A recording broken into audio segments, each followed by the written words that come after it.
ẹ káàbọ̀ sórí ìkànnì yìí tó bá dé ìgbà àkọ́kọ́ tí ẹ ń wo wà afẹ́kẹ́ subscribe kẹ́lẹ́ má jẹ gbádùn gbogbo ṣe ń lọ lágbo òṣèré ó yá ẹ jẹ́ ká sojú abẹ níkò. Yeah, listen very well. They are going nowhere. They are going nowhere. They are part of us and we are part of them. Oh, to get started. We must live with them. You must live with them. You can't drive them away. Drive us. Away. They are our neighbors. So we should never allow them to be our enemies. And if my enemy states by our actions, we have turned them into enemies, then we are finished. If you take any action, the magic will be one.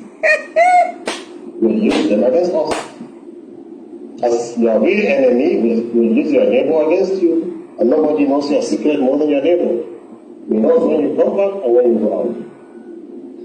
But we should never allow herdsmen to be our enemies. When you ask a battery of questions, how do you expect me to convince you?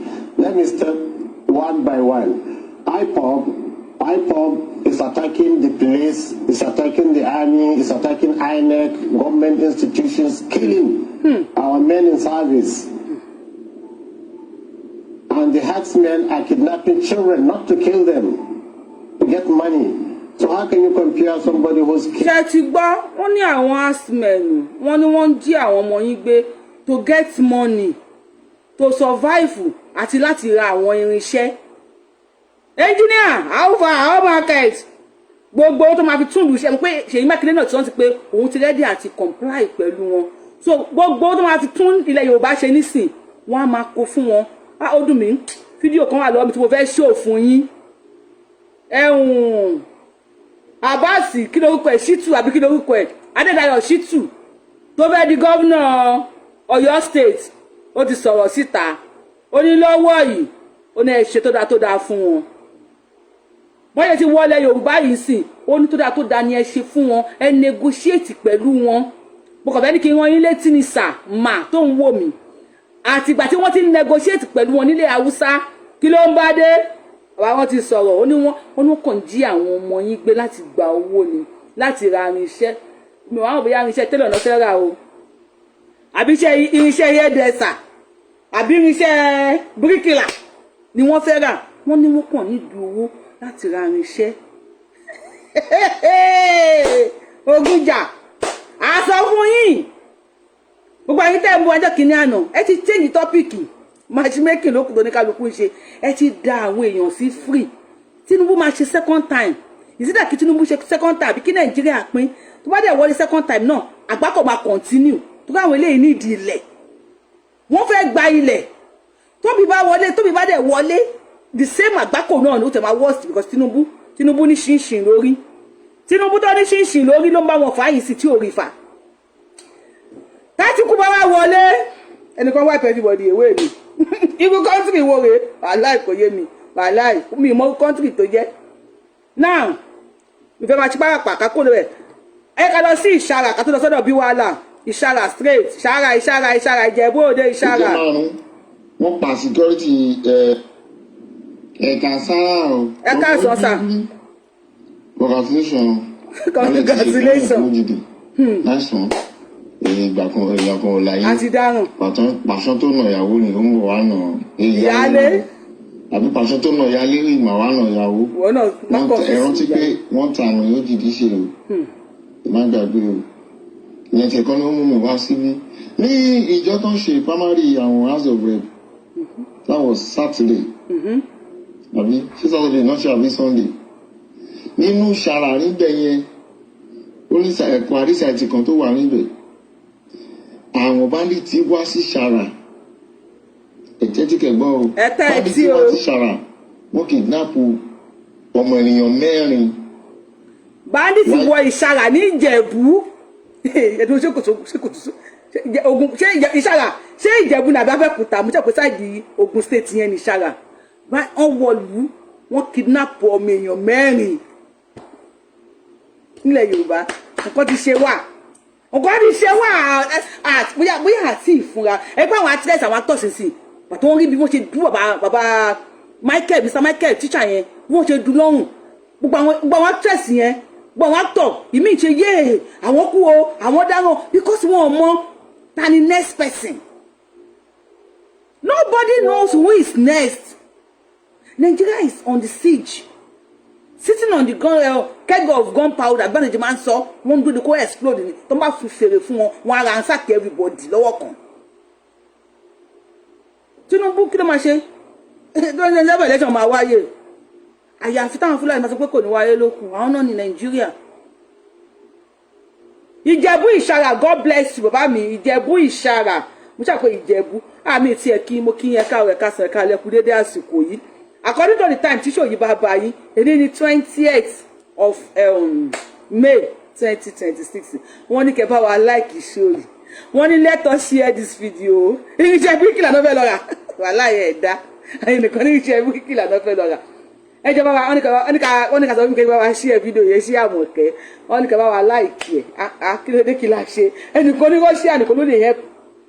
Okay, Russia tó help Burkina Faso àbí káà náà pè wọ́n nìkan help wa máa wàhálà àti fa wèrè lọ yá dé sọ fún yín o Ọlọ́run ẹyọkan yẹn kò ń dùn mí pé a sọ fún yín bẹ́ẹ̀ tó tún wá ń dùn mọ́ mi pé a sọ fún yín wá gbà gbà ẹ̀tẹ́ ẹ̀ṣẹ̀ ń wọlé Ìṣàrà is Rẹ́mọ is the same Ìjẹ̀bú náà àbí ṣebí Ìjẹ̀bú náà ni Rẹ́mọ ṣebí Ìjẹ̀bú náà ni Rẹ́mọ.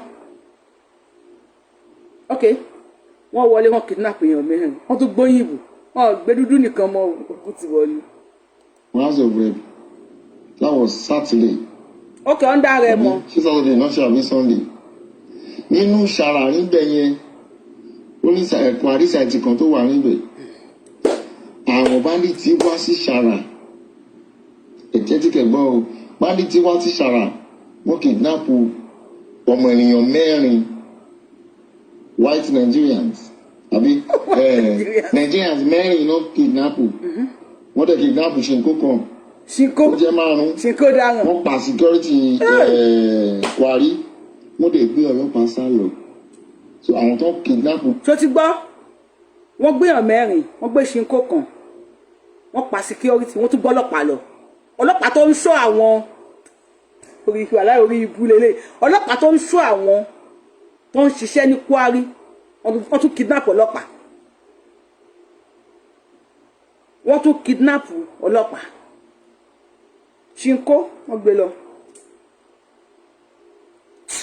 A lè sọ fún yín o ọlọ́mọpàá sọ fún yín àpárò fún yín.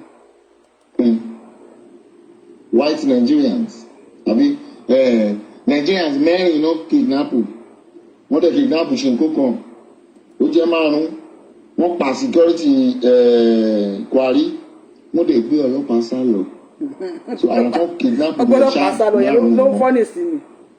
What am I trying to pass now? Bandits ti wọ inú Ìṣàrà. Bandits ti wọ Ìṣàrà. Wọ́n ti wà ní Rẹ́mọ nísìn.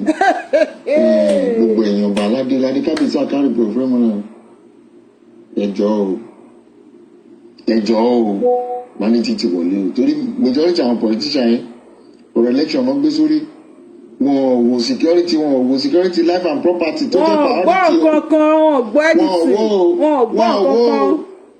Ẹjọ́ Bandits ti wà ní Rẹ́mọ o. Kábíyèsí àkárìgbò kó má rí i pé tó má ti gbé ọmọ aráàlú kó má rí i pé àwọn aráàlú náà máa gbé ọmọ ọba o tó má ti gbé ọmọ aráàlú kó má rí i pé aráàlú náà máa gbé ọmọ kánsẹ́lọ̀ o ọmọ ṣíàmà o ọmọ senatorial ṣíàmà o ọmọ nàṣàlì pẹ̀lú mò ń sọ o. ọ̀rọ̀ yẹn gangan mo fẹ́ mọ̀ pílẹ̀ fún yín ni ó ní tí àwọn olórí wò bá dìde tí bandit bá ti ń gbé ọmọ aráàlú kó bá wàá di pé àwọn aráàlú náà máa gbọ́mọ kánsẹ́lọ̀ o wọ́n máa gbé ọmọ ọba wọ́n máa gbọ́mọ òjòyè wọ́n máa gbọ́mọ sínétọ̀ alfa sókìlì ẹ̀ ìkìlì ẹ̀ ọmọ sáà ní gbogbo wa àtọmọ kánsẹ́lọ̀ àtọmọ sínétọ̀ àtọmọ wọ́tẹ̀bà àtọmọ ọba ṣùgbọ́n ọmọ ní gbogbo wa àwọn bá sì ti gbọ́ ọba kò sí tó ṣẹlẹ̀ wọ́n pa ọba kò sí tó ṣẹlẹ̀ nílẹ̀ Yorùbá ti wa nílùú wa ogun jà wàhálà ogun jà ogun máa jà o ìyá mi kan ló máa ń sọ bẹ́ẹ̀ nílùú òkè a ní ogun máa jà o tí wọ́n yà á ogun máa jà o nígbà tí mo ti wà ní Ṣàngó rẹ̀ tí ẹsẹ̀ yìí náà ní nǹkan oh my good God alógun máa jà o àbógun ọjà ogun jà náà Ogunja wọ́n ń do wa mọ́lé wọ́n ń do wa mọ́lé Yorùbá tó máa ń gun ẹṣin lọ dó ìyá èèyàn Yorùbá máa ń gun ẹṣin lọ dó ìyá àwọn èèyàn wọ́n wá ń gun adìyẹ wọ́n wá fi ń dó wa mọ́nu lé lọ sí wàhálà ọjọ́ ìwọ́de máa clear ọjọ́ kan a máa jí ọjọ́ ìwọ́de máa jẹ́ ọjọ́ ìwọ́de máa clear ọjọ́ kan. ọmọ amúráṣe àmà o àbúrò kìnìún kan àbúrò kìnìún kan mo dẹ̀ ní kẹ́yìn báńdíìtì lọ gbé wọn mo kàn ń já irin o ẹjọ́ o báńdíìtì ti wà ní ìlú àbí ṣé ìrọ́rìn nǹkan tí mo pa ẹ pé police commissioner Ogun State kẹbìrì lọ́wọ́ ẹ pé ṣé báńdíìtì wá sí ṣàrà bí wọ́n wá sí ṣàrà ọlọ́pàá mélòó náà gbé lọ security mélòó náà pa àwọn tó ń ṣiṣẹ́ ní Paris mélòó náà pa. ẹjọ́ o wọ́n ṣáà ń rí dísù díẹ̀. Do the needful. I know you all are distracted with the primaries, political campaign, this, that. But please, security is the koko. Bandit ti wọlé o. Bandit wọ ìṣàlẹ̀. Ẹjọ́ ẹ lọ dira o. Ẹ lọ dira ikú ń pa lọ́sàn-án, ikú ń pa mọ́mí gómìnà wà ń ṣàrọ̀ ẹ̀yìn bandit o. Àwòyà. Wèrè onímọ̀mí gómìnà wà ní ṣàrà. Ẹ má dárúkọ mi táwọn àwọn ìyá wọn àtàwọn bàbá wọn wà náà Ọlọ́run ṣàánú fún wa òun tó bá ti kọjá ẹkún I am so sad like this mo ń feel embarrassed àwọn ìtàn táwọn bàbá wa sọ fún wa nígbà yẹn Ìjẹ̀bú wọn lóògùn Ìbàdàn wọn ṣe kinní kan àwọn ológbòdo kẹrùkẹrù àwọn ìtàn tí wọ́n sọ láti kàkàkàkà táwọn bàbá wa ti sọ tàdé tún rí proof because ìgbà tí mo lọ ka ìtàn Àjàyí Crowther pé 1821 ní Fúlàní jí Àjàyí Crowther gbé ní ilẹ̀ Yorùbá 1821 how many years nìyẹn sísìn so wọ́n ti ń jí wa láti 18th century tó náà bàbá wa dìde wọ́n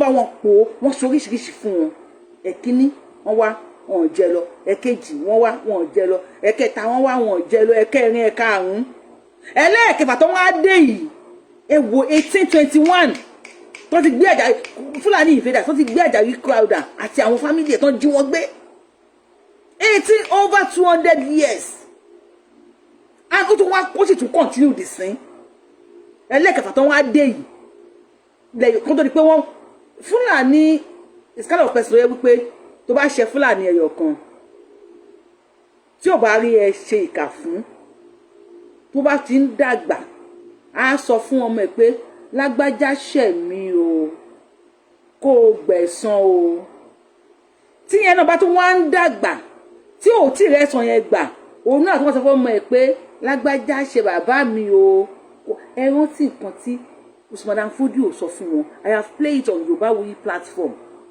where he said no kẹrùn Tàfábàlẹ̀ wà ṣẹun pàtó Usman Fodio ló ti bẹ̀rẹ̀ tó tún wá gba Nàìjíríà Tàfábàlẹ̀ wà sọ pé this Nigeria should be of Usman Fodio's estate I have shown it on my page wọn tó bá ń tẹ̀lé mi wọ́n á ti rí wípé Nàìjíríà gbọ́dọ̀ jẹ́ Usman Fodio estate and báyìí tí wọ́n di ó gbọ́dọ̀ jẹ́ ogún ìní Nàìjíríà ó gbọ́dọ̀ jẹ́ ogún ìní Usman Fodio gbọ́dọ̀ tó kù máa sá lọ gbọ́dọ̀ máa kó wa lọ aṣọ fún yín tó gbogbo wa nígbà yẹn a bá panu pọ̀ tàjẹ́ Yorùbá pé ó dá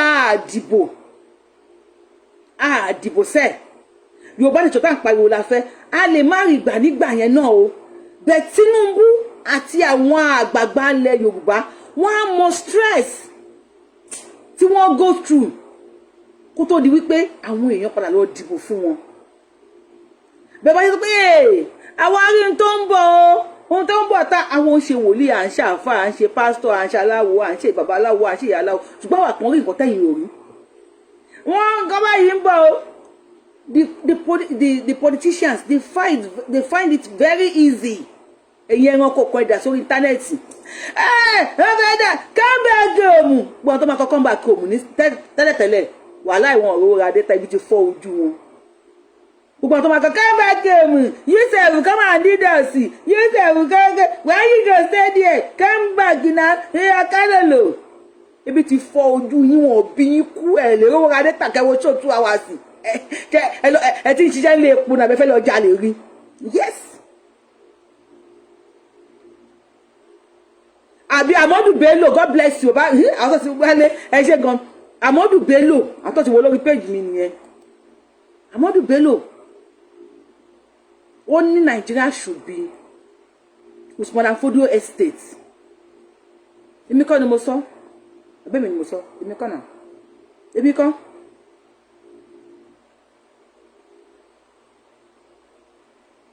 Now, bàbá wa bí Wahala ti wá sọ̀rọ̀. Tàálẹ̀ o, olórí oko. Àwọn tó máa gbà wá kalẹ̀, tó máa save wa. Àwọn tó yẹ ká gbé ta tí tọ́lọ́ ń gbé ẹ̀mí wa lé lọ́wọ́.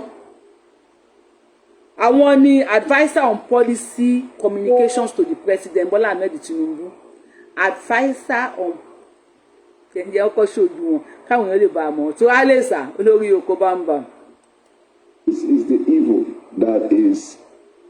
Bí Wahala ní lórí Arise TV ṣe pé ní Tinubu máa ń rán káàkiri òun ló sọ pé wọn ò ṣe gbá wọn ò ṣàwo tó tún yẹnu padà. Bí Wahala afọlọ́wọ̀n ọba abẹ̀yìn ẹjọ́ ẹ má sọ pé ọ̀rọ̀ tẹ́ ẹ sọ pé àìní o kọ́lọ̀ má bí ogun àti wàhálà sínú ayé yín o.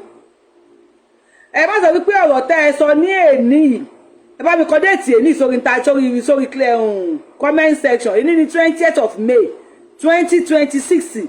Bí Wahala ẹ̀yin lẹ sọ o, Tinubu government ló sọ o. Ẹ má sọ wípé ẹ̀yin kọ́ lẹ sọ o wọ́n yẹ pọ́lọ̀ máa bí ogun àti wàhálà sínú ayé yín o. Bí Wahala said we should defend ourselves. And Ojinika ó béèrè question kan lọ́wọ́ ẹ̀ which I am so excited, I am so happy pẹ̀lú question yẹn.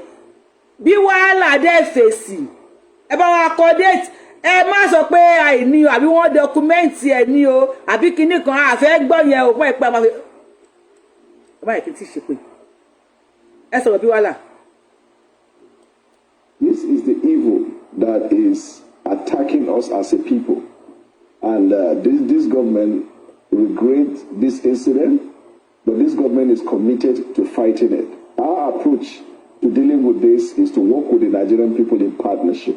It is unfortunate that after many years, this is still a sad situation. And like I said, and it bears repeating that government regrets this incident, but the president continues to enjoin Nigerians to have faith. Let's partner together and we will put an end to this problem confronting us as a people. I mean, yes, you say that the government regrets the situation, and the president has called this killing barbaric and said the IGP is personally leading a tech-driven operation. But Nigerians online are saying they have heard these statements before. After every mass abduction, every terror attack, statements are issued, condolences are extended, and then it happens again. I mean, what do you think that will be done differently this time? Regrets are accepted, but we need solutions, Mr. Wahala. I agree. Solution is what we all look to. And evil men operate anywhere in the world. No matter how tight you are as a government, you do your best, and then you expect that with the help of God and the collective participation of the people themselves in providing intelligence or in we're forming a vanguard, so to speak, we will be able to put an end to it. I know the Nigerian people continue to complain, and rightfully so, because if, for example, no matter how we say we are sorry and the incident happened again, people will complain, people will cry, people will mourn, because for God's sake, it's the life of the Nigerian people that are taken away by this evil element. And we will put an end to this as a people. I want to say one more thing regarding that. Every eve of election in Nigeria, from 2014, 2018, 2022, and now in 2026, you will see that crisis increases because of this idea of a crisis economy. A lot of people take advantage of that. But the will and the spirit of a collective people is what will put an end to this situation. The Constitution has guaranteed the right to every citizen of Nigeria. The the right to private defense. You have right to defend yourself. Because of this idea of a crisis economy, a lot of people take advantage of that.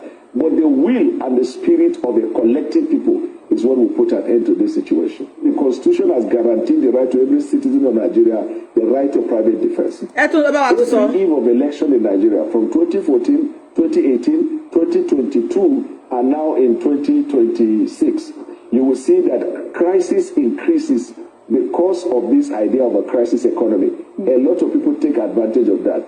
But the will and the spirit of a collective people is what will put an end to this situation. The Constitution has guaranteed the right to every citizen of Nigeria the right to private defense. You have right to defend yourself. When you're right, my right. Because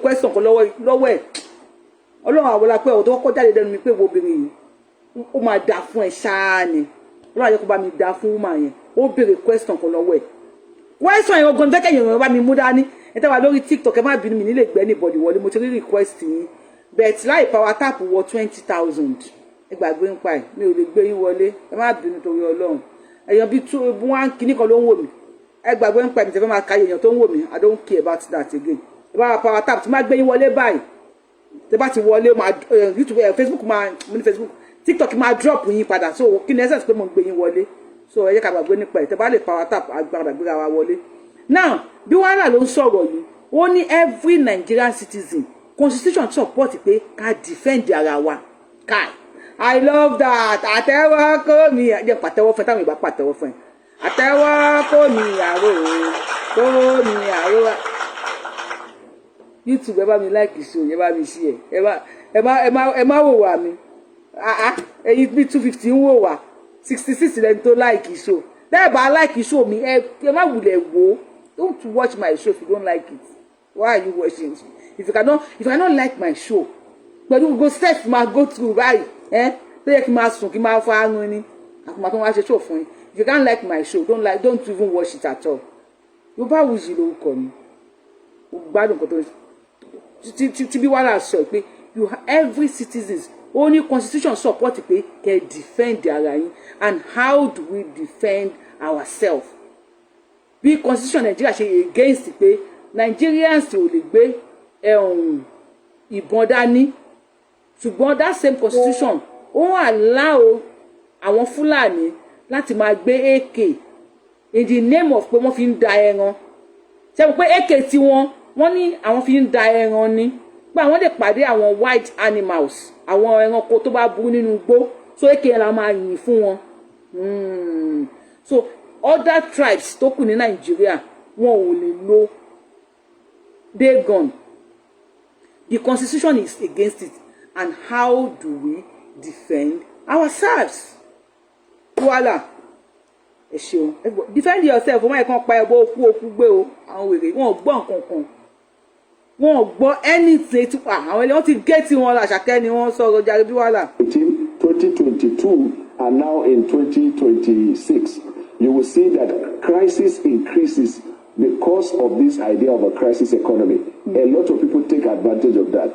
But the will and the spirit of a collective people is what will put an end to this situation. The Constitution has guaranteed the right to every citizen of Nigeria the right to private defense. You have right to defend yourself. Defend yourself. When your right, my right, the right of my neighbor will come together. It is called collective right to defend ourselves. And Nigerian people have a right to defend themselves as a vanguard in their communities and localities. I'm sure that you know that we do not have the right to bear arms. So, I mean, I don't know what you mean by defend ourselves.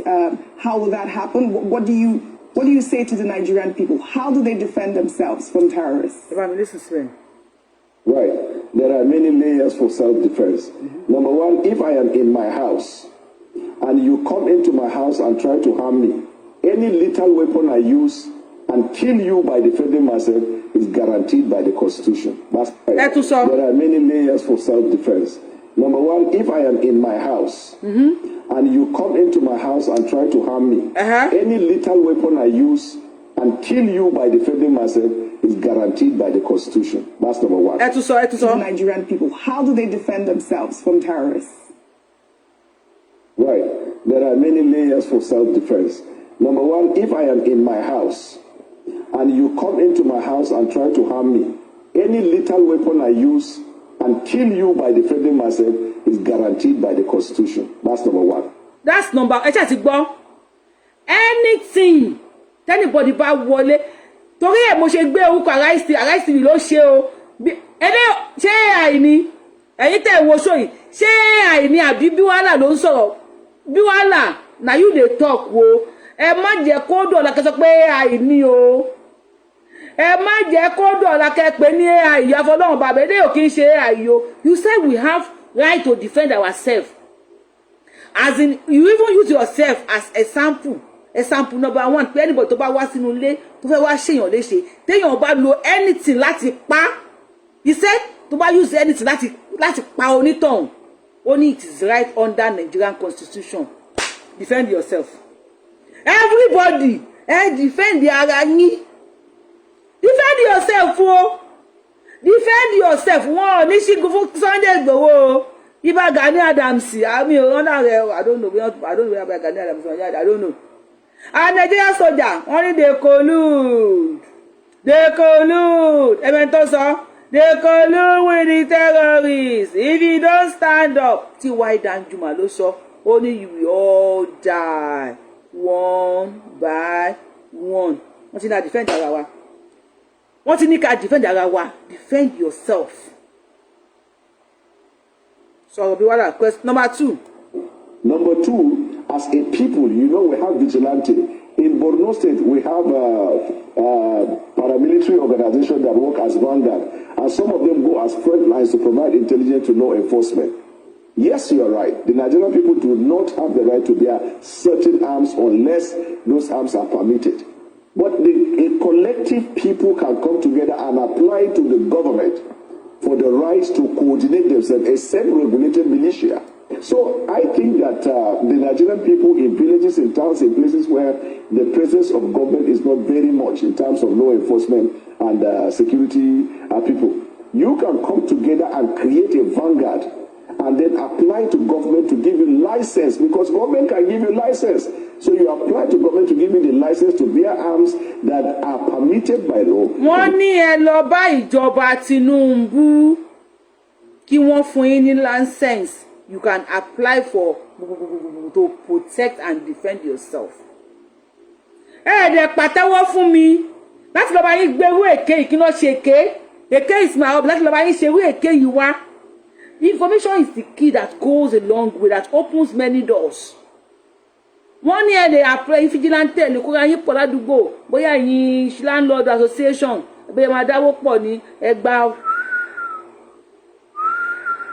Ẹ lè gbà fún bí àwọn márùn-ún bí àwọn mẹ́wàá ládùúgbò irú bó ṣe wọ yáwàtà yẹn bó ṣe wọlé yẹn tó yẹ pé àwọn èèyàn tó ní kọ̀ǹfàmù irinṣẹ́ gidi àlọ́ sí irinṣẹ́ shoot and cock again tó ní olórí ibú irinṣẹ́ lọ́wọ́ wọ́n láwọn yìn àwọn ọdẹ ẹ̀ṣọ́ àwọn tíra ìpá àwọn yìnbọn fún wọn bẹ̀ ìbọn ò bá wọn ìpá àwọn náà ti jẹun tẹ́lẹ̀ kù kó tó wá yín wá wá ti ń gba tún jẹun tẹ́lẹ̀ kù tó bá di wèrè sí wèrè tí wọ́n mọ̀ pé nílùú yẹn àwọn tó ní irinṣẹ́ lọ́wọ́ tó máa tó mẹ́wàá káwọn náà tó wá máa kọ́kọ́ wò pé wọ́n kọ́kọ́ pé chairman Ládìpọ̀ pé ẹ̀ ló chairman ṣé Ládìpọ̀ market nìyẹn máa ń ta spare parts ẹni tí Mazda Toyota nǹkan ẹni tí Mercedes náà wọ́n á béèrè lọ pé ẹjọ́ ṣe ní spare parts ẹ̀mí wọ́n máa confirm náà wọ́n náà máa pè pé ẹ̀mí àwọn ṣé spare parts ẹ̀ wà mi ò bí wọ́n ti ń ta spare parts ẹ̀mí àwọn náà lẹ́mìí méjì ogún gbọ́ wọn ní ẹ̀mí ọ̀kan ni wọ́n ní wọ́n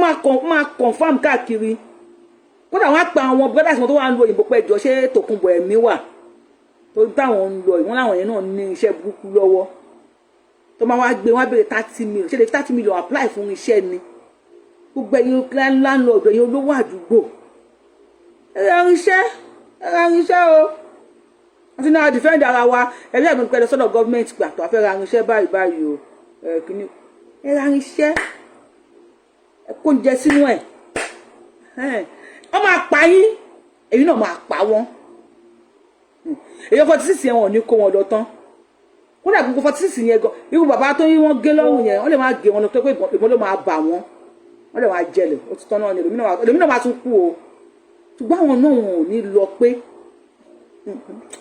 wọ́n lẹ́ mi méjì ó fẹ́ gbọ́ gbogbo apalò kí fẹ́ kán múdà kò torí òun kọjá tí méjì bá jábọ́ lọ nínú wọn pàó tó fọ́ bí pọ̀pọ̀ tẹ́tú sí wọn lórí tútù wọ́n máa fẹ́ wá next time wọ́n máa ṣẹ́ẹ̀kì aago wọn ẹjọ́ báwo ni àdúgbò tá fẹ́ lọ yẹn wọ́n lẹ́yìn bíi 20 ló ní irinṣẹ́ lọ́wọ́ àwọn náà ò ní fẹ́ wá ṣùgbọ́n a tún pé Yorùbá wí lọ́wọ́ báyìí ó ní kíni ká o wọ́n tún kú sókú ojú mi ló ti wú bí wọ́n náà ti sọ̀rọ̀ ó ní ẹ apply fún iṣẹ́ nílẹ̀ Yorùbá èyí olówó ilẹ̀ ìwé yẹn ṣe bí olórí burúkú tó bá jí yín gbé 50 million 200 wọ́n ti kọ́kọ́ fi lùlù bàtì yín jẹ wọ́n á lù yín èmi yín á fẹ́ gbọ̀n ẹ láwọn ọmọ ládùúgbò ẹ wá àwọn ọmọ ní àdúgbò ẹ empower wọn ẹ jẹ́ kí nǹkan wà ńlẹ̀ Ògbómọ̀ṣọ́ sí àti Ìbàdàn sọ ti fi ṣe lé mo tẹ̀lé wèrè o aláì mo ti rí wèrè